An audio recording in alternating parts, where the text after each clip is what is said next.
Code Vein is a Souls-like RPG with a twist. Well, with a few twists to be honest, but it still adheres to the strict genre rule of being bastard hard in places. The opening few hours are actually quite forgiving though, allowing you time to get your feet under you and fathom out its more obtuse systems.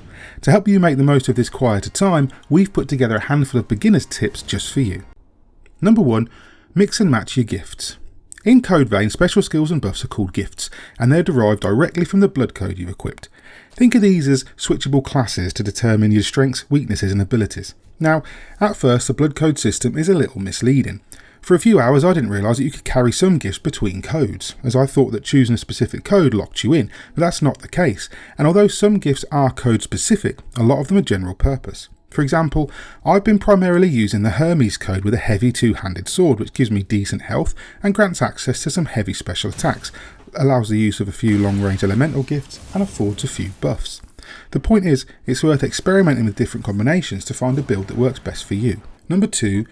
BeGenerous. Now you'd be forgiven for overlooking the exchange option when you chat to your allies at home base, but don't ignore it. Basically, it lets you trade valuables you find, that's anything from old cameras to mouldy cheese, with the NPCs in exchange for rare crafting materials and consumables. Also, if you build up enough trade points with your Revenant partners, you could trade for their weapon. Yakumo's Oni blade in particular is a straight up beast. These valuable items drop randomly too, so get to grinding out those respawning enemies. Number 3. Pick Yakumo. Speaking of which, Yakumo makes one of the best partners available in the early game. Mia has range and Louis has speed, sure, but Yakumo's Oni blade is monstrous and he goes absolutely ham in every encounter. It's not exactly easy mode and I found some bosses easier with a ranged companion, but for general purpose exploration, Yakumo was my go-to guy. Number 4. Explore every corner.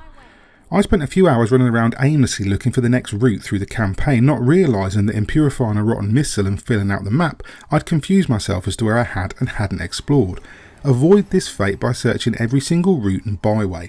As you move around an area, you'll leave little dots on the minimap that fade with time. Use these as a guide to where you've been and where you need to go.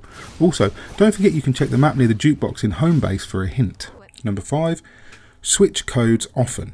When you pick a blood code and assign your active and passive skills, they save to the slots associated with that code, essentially giving you skill loadouts. Make the most of this by building a few loadouts of your own so you can quickly switch between them when you need to. Bear in mind that you may need to switch gear to make full use of a blood code. Number 6. Use the chemical lights. As you can't fill out a map until you find the nearest missile, and you'll be backtracking a lot in Code Vein, the chemical light item comes in very handy. Similar to prism stones in Dark Souls, you can drop one anywhere to act as a waypoint to help navigate the dark. Use them to mark locked doors or ladders you need to drop and come back to, or treasures you can see but can't reach.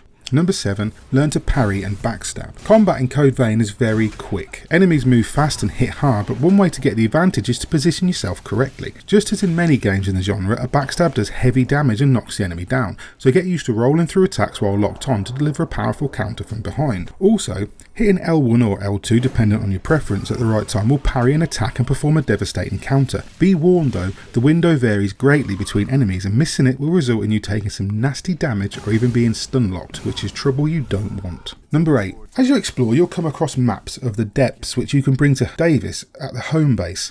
He'll then let you explore the deep catacombs and restricted areas around Vein. They act like very small versions of the Chalice dungeons from Bloodborne and get progressively harder with each one you venture into. The rewards are worth it though, as they often hide upgraded gear, rare valuables and materials to awaken your gift. Some of them even contain vestiges to activate latent gifts. Number 9. Upgrade with impunity. Because you can drop lost shards, queen iron and steel and valuables from random enemies, use them to upgrade your gear as often as you can. Trade valuables with NPCs for rare chrome that can apply status effects permanently to weapons and armour, and when you run out of material, get out there and grind for more. So there you go, 9 beginners tips to hopefully help you get started in Code Vein.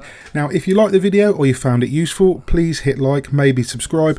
If you didn't find it useful, give us a thumbs down so we know we did something wrong. No hard feelings. In the meantime, I've been Mick Fraser of God is a Geek and you guys have been lovely. Bye.